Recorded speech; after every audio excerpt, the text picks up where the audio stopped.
Okay, people. I did say I'll share some more information with you. Sorry, I wanted to go live earlier. We got a pretty big storm here outside, so the internet pops on and off the whole time. So probably to do with the weather. But I'll make a video and then I'll put it online as soon as the internet allows, or I'll share it and hopefully it uploads. Pretty interesting news today about Jacob Zuma being sentenced to 15 months in prison. I'm pretty shocked myself, actually. I was hoping, well, there's time left, but I was hoping he would come clean, so South Africans could know what has transpired in the past and what is going on in this country. But let me start sharing. Initially, obviously, I started the call. Like I said, it's very, very long call. And I asked Neil de Beer what he does, or he explained to me, he stopped me basically and explained what he does first. So I'm going to break it up in snippets and I'm going to stop and pause the video and continue. And then take it from there. Dis goed en wel. Ek wil graag vir jou, I want to ask you a couple of questions if you don't mind. Because Neil, Neil, as ek jou net verduidelik. Before you do, can I ask you, do you know who I am? I mean, do you know? I've seen a little bit of the videos that you've posted, and I've seen a bit of the history. You used to be with Nkonto Sizwe. You used to be one of the spies, one of the Mandela spies, in that time in that regime and whatsoever. But you know what I do now? I've seen you finished off with Nkonto, and you are starting now this program. You want to become like you joined up with Musi Maimane to form a political party, and you want to change the country and basically become a leader or president. No, but you know what I do for work? I mean, this is the thing that I always start off with. People don't know what I do. No, I don't. At this moment, I don't. I've only seen you driving around with the blue light brigade and making a video. So I'm the president of the World Bank for Africa. Okay, that's pretty interesting actually. That you mentioned that. I'm the president of the Investment Fund Africa, and I sit on the World Economic Forum. Okay. My home is actually in Spain. Okay, that's great. I don't stay here. Yes. My head office for the World Bank is in Barcelona. Okay, great. I also run De Beers. I'm the great grandson. Okay, great. I'm the chairman of DEPCO. So what I wanted to tell you before we start questioning, I am not a politician. Okay. I'm a global economist. Okay, as this side. Okay, so basically you can hear there, Neil explains that he's the president of the World Bank in Africa. He's a global economist and he sits on the World Economic Forum. So I'm going to continue now with this. Okay, so then I started questioning, obviously. The straightforward questions to you is, first of all, where were you for 25 years? When everyone in this country was suffering and we could see they draining the blood out of this country? That is my first question. Dave, I think the journey is a very long journey, but I will explain to you where I was. I joined the SANDF in 1987. Yes. I returned in 1986. I was in Belize at school. I thought I was going to become a farmer. Yes. I had to go to the army. I spent 2 years in the Defence Force. Yes. I then went from the Defence Force to the police, where I joined the security police for a year. I bought into that dream, you know, The new South Africa. the Ranya blow. Yes. And I vehemently love the people. I protected my country. My book is out, by the way. Okay, so we can hear Neil explain to us that he joined the Defence Force, South African Defence Force, and then he went over to the police, and then he went over to the security police. Now that was my question. How did Neil de Beer go from the military, South African Defence Force, to the police and security police, and then join Nkonto Sizwe? Surely there must have been some questions. But okay, let me continue further. And I think in the book it gives you a retrospective idea of while I was. And I don't know, I think people have a glorified ideology what a spy is. Yeah. And it's definitely not what it's in a movie. Yeah. I was Russian trained. I'm a KGB trained operative. Yeah. Just like I think in South Africa, the other people were trained now by INI and Neil Barnard and I Mensa. Yeah. I worked for C1 for a long time. I'll actually get you a book, right? Because you know, I think a talk that I never done, Chuck. Yes, I understand. I then changed. I was in a very horrific situation with intellectual, and as a young activist, that I'm busy actually committing a crime. Yes. Because not I said so, the United Nations said so. Yes. But because I was in a security police conclave, I also knew one thing that very few people knew. Yeah? Mm-hmm. And that was that the National Party government, in the time of 1989, Dave, was surrendering already. Yes, I know that, yeah. I knew it. Yes. Because we were the people that were moving the prisoners that were classed as terrorists at that stage around. Yes. So that the National Party put Botha and Ernest Kriel and Evie de Klerk can actually negotiate peace settlement. Yes? Yes. But they were not negotiating in 89 for peace, David. Yes. They were negotiating indemnity for themselves first. Yes. In a small little house in Simonstown, Dave. Yes. So it's like the Nazi leadership going to the Jewish conclave and saying, we get indemnity, then we surrender the Nazis. Yes, I hear you. Dis afvaardig. Yeah. It's cowardice. Yeah. So, when I watch now as a 51-year-old, Okay, so just touching the point, he's going to go a bit further into detail about the betrayal of Evie de Klerk and Botha and those people, but I'll get to that point just now as well. now as a 51-year-old adult, the people calling me Verraaier, I wonder if they are empathetically understanding the true facts of history, Dave. Ek hoor jou. Want dit was nie die polisie soos ons of wie weet mag, wat oorgegee het en verraai het nie, want dit werk. Yes. Botha, Neil Barnard, Rolf Meyer, ek het hulle name. Yes. Almal van hulle. Yes.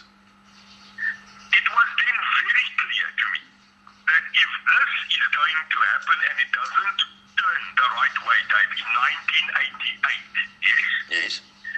you will remember Article 435 of the UN then pulled us out of Angola and Namibia. Yes. I do. Yeah. Is your enemy today. He pointed at the white people, yes? Yeah. He said, this is your enemy today. Tomorrow, these people are your citizens. Yeah. What are you prepared to do about it? That was the rainbow dream. I get that, Neil. I totally get it. But I'm an independent strategic thinker. So no political affiliation, I'm not a racist at all. I'm actually, like I said, I'm a realist in many ways. So my thinking and building my own puzzle all these years was actually, I do see where you come from, but I was always building this puzzle and seeing at the time of 1994, obviously, the ANC regime did not have the security forces, the military, the police, everything, all the weapons, everything like that in hand. So there was a delay time for me. Because if I look at the role Cyril Ramaphosa played, and I look at the role all of these people played, I look at the role you would know better than anyone probably, like Chris Hani's role, and who took Chris Hani's out. That was not our people that took him out. That was not. Say again? But it wasn't. There's only 18 people alive, yes? Yes. That knows who did that. Yes.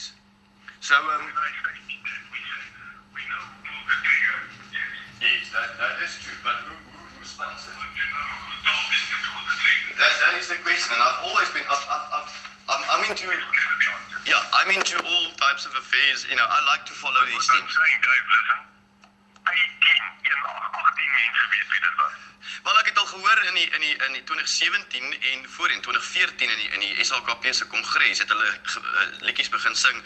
Zuma, tell us who really killed Chris Hani. So obviously is daar. Zuma was one of the 18 people that knows because he was the head of intelligence. Yes, that's what I figured at the time. Now, of the 18 people, 7 are dead. Okay, that's it. So we sit with the same. Okay, so Neil clearly states there that Jacob Zuma knows who killed Chris Hani, and there was only 18 people alive at the time that knew, and 7 of those people are dead already. And later on in the discussion, he continues that he also knows who killed Chris Hani. When we came back in 94 and we became a Republic, yes? Yes. People that were in the, can I call it, in the military side of all sides, yes? Yes. For instance, myself, I was in MK, but I was in the intelligence division of MK. Yes. We, as MK, we had only, there was reintegration. There was integration from the MK cadres into the Defence Force, Yes. for example. But MK, when we came back in 93, we only had 4 choices that we had, yes? Yes. You integrate with the police. Yeah. Okay, yeah, so that's the fact we all know.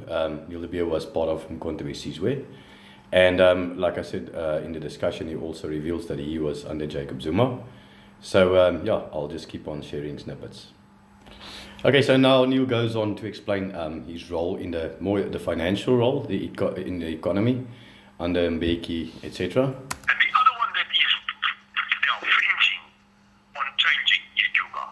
Yes, yes. Yes. That's the last. Doesn't me with me. Okay. So my job for more than 10 years was to be heading up, even in the, now we move to the Mbeki era, Yeah. was to start understanding what he meant by when he said an African Renaissance. Yes, yes.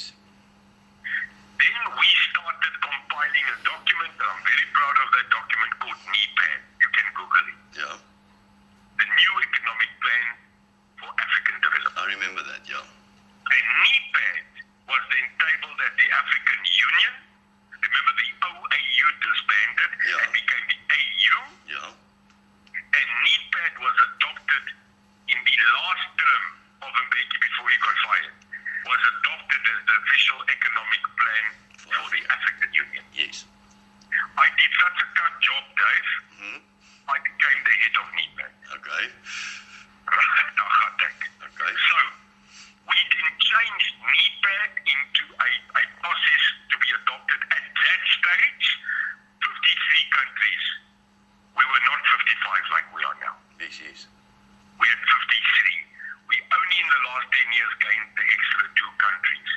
One of them being South Sudan, Yeah. and the other one is the rejoining of the Kingdom of Morocco to the African Union. Yes, yes. Now, just quickly, integration to ourselves, I was the one spearheading those negotiations Okay. at the end of the day.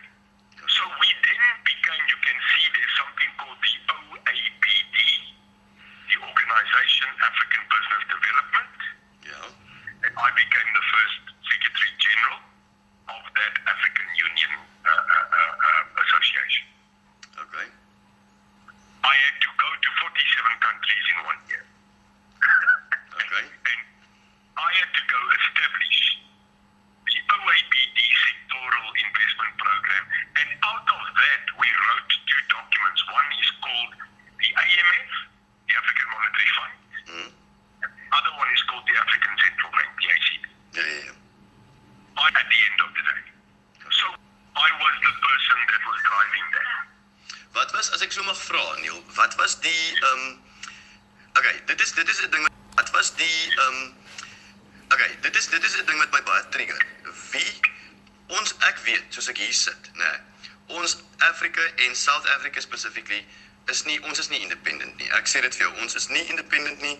Ek kan die tentacles van almal in die buiteland sien in ons land en ek kan die koneksies en ek kan die koneksies sien van sekere mense, sekere besigheidsmense, sekere in ons land sien en die mag wat hulle uitoefen. Nou hoe skakel dit in by hierdie ekonomiese plan? Want ek sien dit nie. Wat die president dan in die presidensie is langs. It depends on who's the president.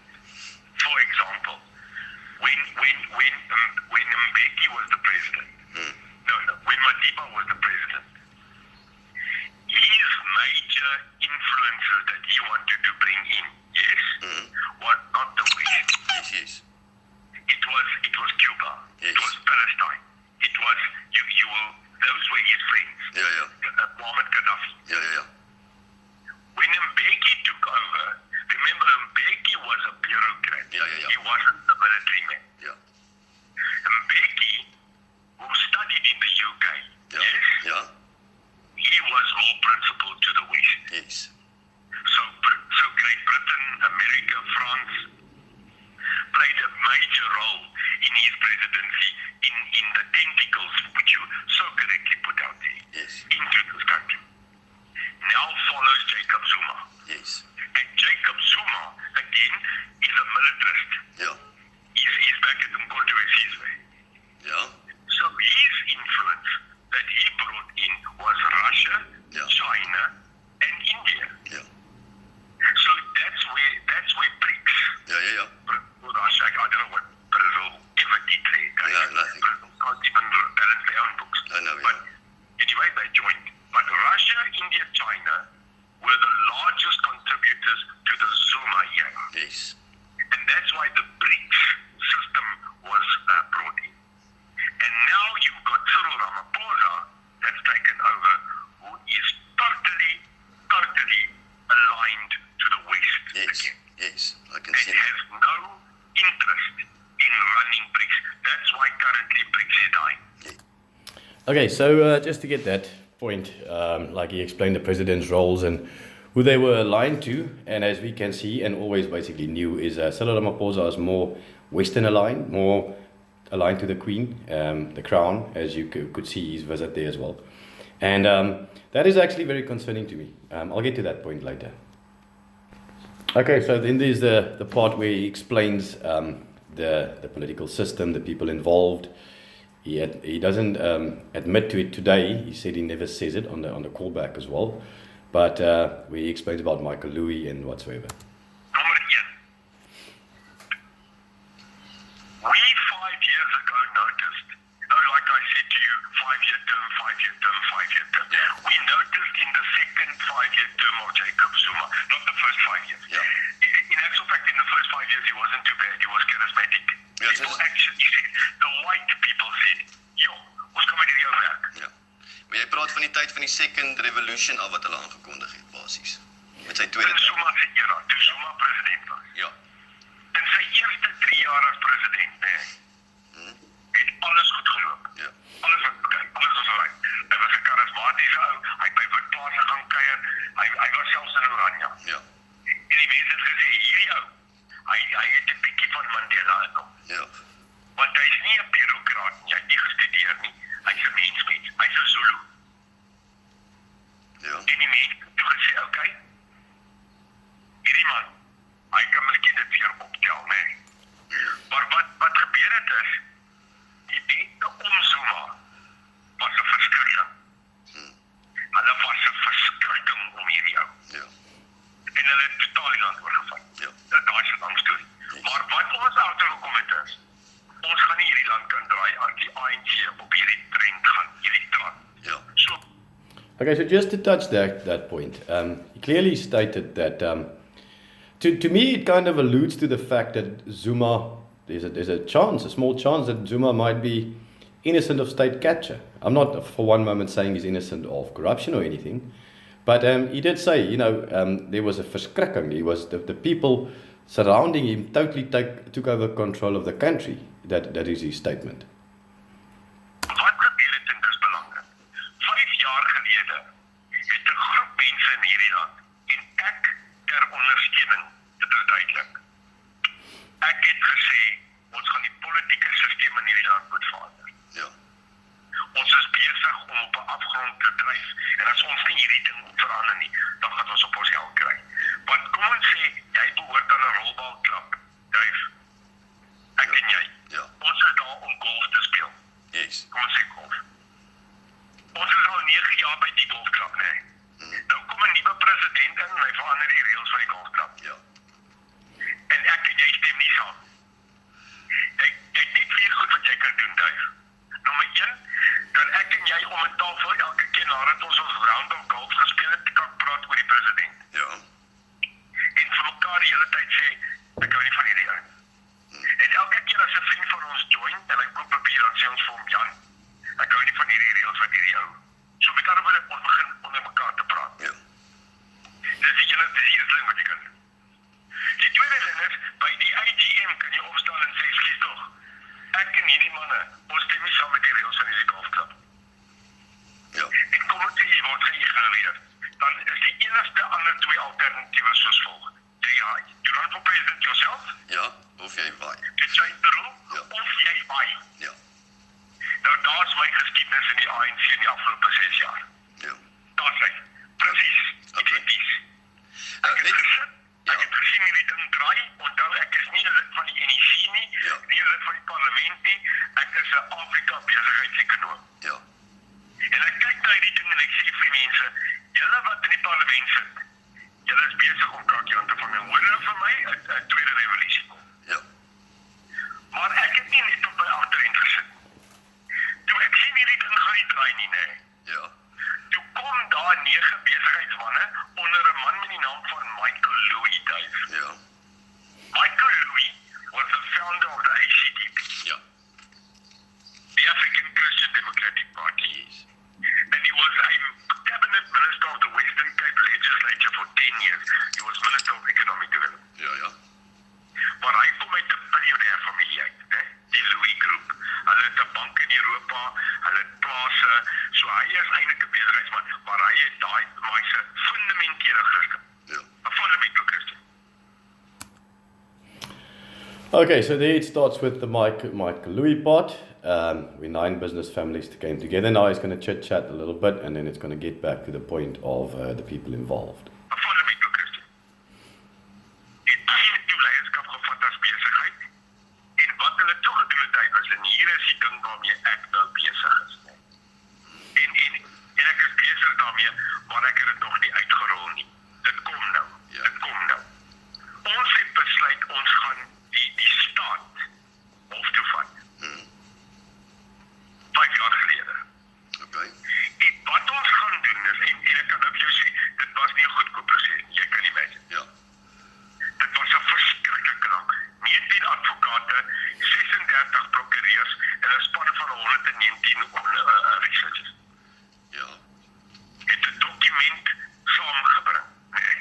En daai dokument het ons toegegee aan die hof, die Hooggeregshof van Suid-Afrika, laas jaar die 21ste Julie. Ja. En dit was die hofstuk. We find it unconstitutional that a individual, adult South African, cannot run for the National Assembly of this country Ja. if he is not part of a political party. Ek hou van die idee van independence, ja. Nou, nee, nou kom hy, hier kom hy nou. Mhm. It is in conflict with Section 19 of our Constitution, Yes. freedom of association.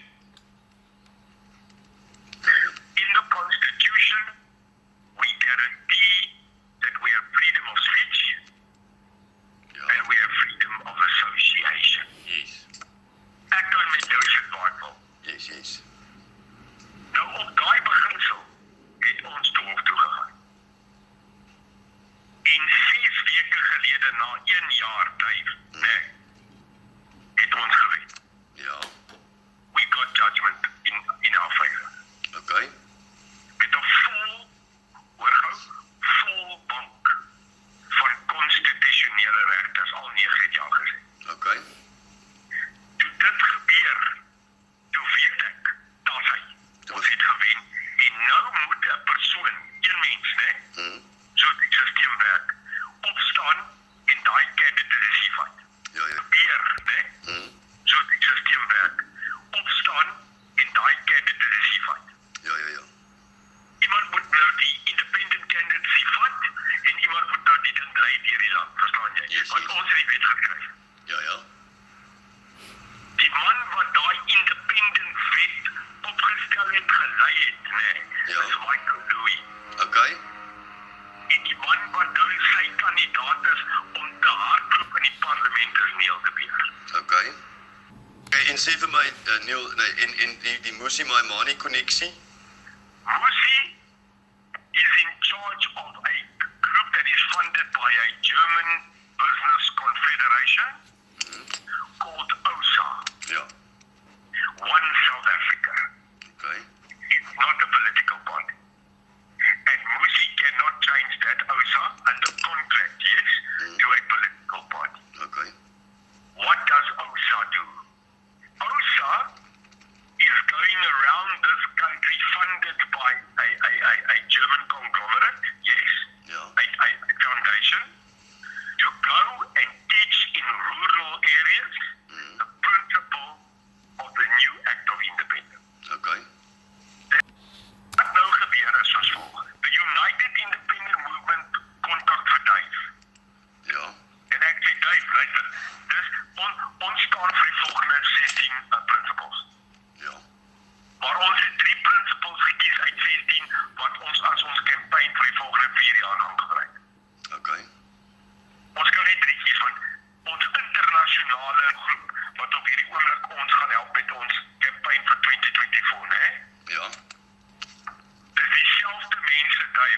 Barack Obama president gemaak het. Ja. Daai ou is by my. Okay. In 6 weke kom hy na toe. Okay. Hy is coming to drive our campaign as the United States. En dan kom ek sê op die vandag gedijk. Ek beloof jou, ons gaan bly. Daar is iemand ons geproef. Dis nou man. Yes, yes. En dan kom ek te sê hoekom. Want nou, as the leader of the UIM, kan ek na Dave toe kom en sê, Dave, daar is 3 goed wat ek en jy moet besluit. Die 3 belangrikste goed op hierdie oomblik wat in hierdie land uit mekaar uitval, is crime, Ja. corruption, Ja. and job creation that you disappear. Yes. Daar's nog 150 ander, Dave. Maar daai 3 Dis is principle. die stand, Ja. how can I put it? It's the foundation The core, ja. of our future. Yes. It's the core. Yes, I know. The educators will now argue with me. The health workers will argue. No. I'm not arguing. I am not writing off health. Actually- I'm saying, if we don't stop crime, Ja. cut corruption, and get capital Ja. into this country. Van die sleutel, maak hom toe, dan trek jy gou by my huis in Barcelona saam met my. Ek hoor wat jy sê, Want sonder dan daai is jy 3 dan toe, huis toe. sonder daai 3 core goed kan jy in elk geval nie op education en health fokus nie. Ek stem Ja, saam. nie. Maar my vraag is Neil. Kom ons sê Dave, nee. Hm? Sê by Neil, ek stem saam met jou. Absoluut. Nee? Ja. Nou, hier is die lekker ding. The UIM can then independently nominate you, yes, under the United Independent Movement as an independent candidate, yes, that will represent the West Coast and Nanaban. Yes, yes. Nou, dis nou wat nou gebeur. Ons kom dan by mekaar, ons kry ons independent candidates en ons besluit. Yes. 12 policies we will always, as a collect, as a united movement, Yes. we will always agree on. Okay. And that is no tolerance on crime, Ja. a massive 15-point anti-corruption tactic, Ja. and stabilizing the economy. Yes. Making sure that education is a right in this country and not a privilege. Ja. Bettering the heart, al die. Ons gaan 12 of 21 gaan ons kies. My vraag, ek stem saam met dit alles. Dit klink alles reg. Maar die ANC besluit wil my doodmaak. Is hulle teen jou? Hulle wil my doodmaak. Yes. Want ek weet te veel, nee. Ja. Want ek sal onthou in die begin van die gesprek, het ek vir jou gesê, daar's 18 mense Ja. iets. Ja. Ek is een van hulle. Yes. So ek sê net. Okay, so there he says, you know, in the beginning of the discussion, I mentioned there was 18 people that knew, and I'm one of them. So, yeah, that's basically, there's lots more. Like I said, I'm sifting through and just taking up snippets. Like I said, it's unfortunately not live, so I'm making a video. And the storm is really pumping outside here. And yeah, so I obviously, because of this, have a lot of questions. I do have a question about the involvement of these families right within the ANC top enclaves, Mkonto, Sizwe. I've got questions about Evie de Klerk, Roelfmeyer, all those guys that you know, negotiated indemnity for themselves. He actually mentions, I probably skipped past it, I'll find it as well. He actually mentions in this video, in this audio, that Chief Justice Mogoeng is behind him and actually supports him. And he met with him. Let me just see, maybe it's in the next snip. Een ding wat vir my tel, weet jy wat dit is? Daar's 19 buitelandse lande wat gesê het, as hierdie ou president raak, as hy president raak, Dan klim ons dan aan. het ons ten minste 'n ekonomie. Ja. En dan ten minste, wat ek skryf checks Ja. van $2.5 biljoen elke kwartaal in Afrika vir infrastruktuur. Yes.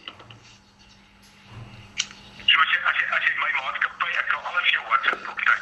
As jy kyk na die IFA, ons bou lughawens, Ja. havens, Ja. railways in power plants. Ja, ja. Ons befonds dit. We are a infrastructure infrastructure fund Yes, yes. in Africa. Ek weet hoe om 'n biljoen te hanteer. Yes, yes. Okay, so I've shared a couple of facts with you. Neil de Beer's position, based in Africa, what he was doing, rolling out the African Monetary Fund, implementing central banks in Africa. He explains in the India about his own investment fund that spends about 2.5 billion per quarter in Africa in infrastructure. And he explains his position in Kontowi Sizwe and the military police, the SANDF, and a whole lot of other stuff. There's a few points that I didn't get now, which I will get together and share as well. Basically, the one point is important. Like I said, he basically said the Chief Justice contacted him and he met with him, and he supports Neil de Beer as well, and he wants to join him. And funny for me enough is just after that, just shortly after that discussion, the Chief Justice went on his long leave, and he's stepping down in September. But this is obviously after the Chief Justice mentioned a couple of things like the vaccines and about Israel, which they weren't too happy about, the public or people in the public. So I think it's more of a keeping him safe so he's not open to scrutiny every day. And for this new system they're going to roll out. And I'll pass through the other stuff. I'll pass through the stuff of the new political system, like I mentioned, and a couple of other stuff, and I add this to the next video. It's pretty long, and it's you must obviously search through. But yes, people, that's a couple of things. I've got another audio as well where he responded to the stuff I released, and that gets a bit quite serious in threats and accusations also pointing to certain people, and I will share that a bit later. I hope this helps, and I hope this makes sense. I can break it down further for you, but I think you'll get the picture out of this.